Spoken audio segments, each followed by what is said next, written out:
हरिओम. आज मंगळवार 6 ऑगस्ट 2024, शके 1946, श्रावण शुद्ध द्वितीया.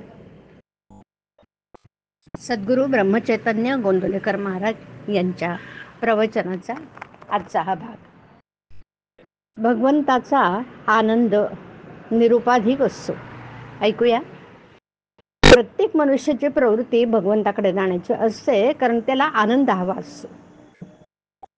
मनुष्याला आनंदाशिवाय जगता येत नाही. पण सध्याचा आपला आनंद हा नुसता आशेचा आनंद आहे, तो काही खरा आनंद नाही. उद्या सुख मिळेल या आशेवर आपण जगतो की नाही, पण ते सुख क्वचितच मिळतं.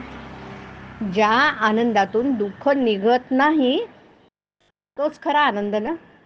जगण्यामध्ये काहीतरी आनंद असला पाहिजे. जगणं जर आनंददायक आहे तर मग आपल्याला दुःख का होतं? वास्तविक आपण कशा करता काय करतो हेच विसरतो. म्हणजे मनुष्य जगतो आनंदासाठी, पण काय करतो मात्र दुःख. दारूचा आनंद हा दारूची धुंदी आहे तोपर्यंतच असतो ना. त्याचप्रमाणे विषयापासून होणारा आनंद तो विषय भोगीत असेपर्यंत शिकणार.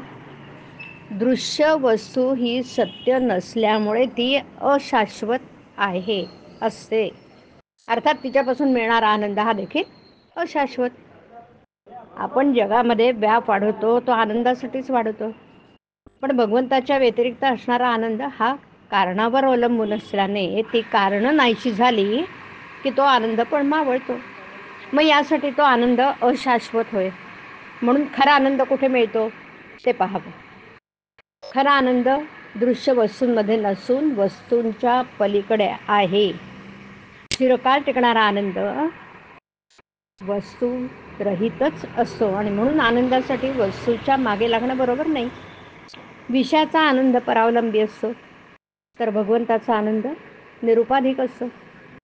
स्वानंद स्मरणा व्यतिरिक्त जे स्फुरण तोच विषय समजावा. खरी आनंदी वृत्ती हीच दसरा दिवाळीची खूण आहे. हास्य हे आनंदाचे व्यक्त स्वरूप आहे. कोणतीही वस्तू अस्तित्वात नसताना होणारा जो आनंद तेच परमात्म्याचं व्यक्त स्वरूप आहे. आनंदाला जे मारक आहे रे ते न करणं म्हणजे वैराग्य, आणि आनंदाला बळकटी देण्यासाठी जे करतो त्याचं नाव विवेक. आनंद म्हणजे आत्मचिंतनाने येणारं मानसिक समाधानच आहे. जो निस्वार्थ बुद्धीने प्रेम करतो त्याला आनंद खास मिळतो. घेणारा मी जेव्हा देणारा होतो त्यावेळेस त्याचा खरा आनंद होतो. ब्रह्मानंद हा प्रत्येकाच्या हृदयात स्वयंभू आहे. वृत्ती वळवून तो चाखला पाहिजे. एकांतात स्वस्त बसावं, रामाला आठवावं, त्याच्या पायावर मस्तक ठेवून त्याला म्हणावं, रामा माझं मन शुद्ध कर, देहबुद्धी येऊ देऊ नको. तुझं चरण तुझं हास्य मला सदा सदा पाहू दे. तू माझ्या मस्तकावर वरदहस्त ठेव.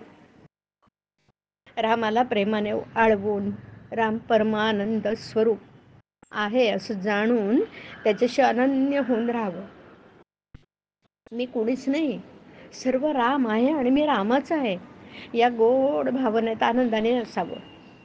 मनात प्रत्येक संकल्प उठताच त्यावर रामनामाचा शिक्का मारावा. हरिओम. हरिओम तत्सत. हरिओम.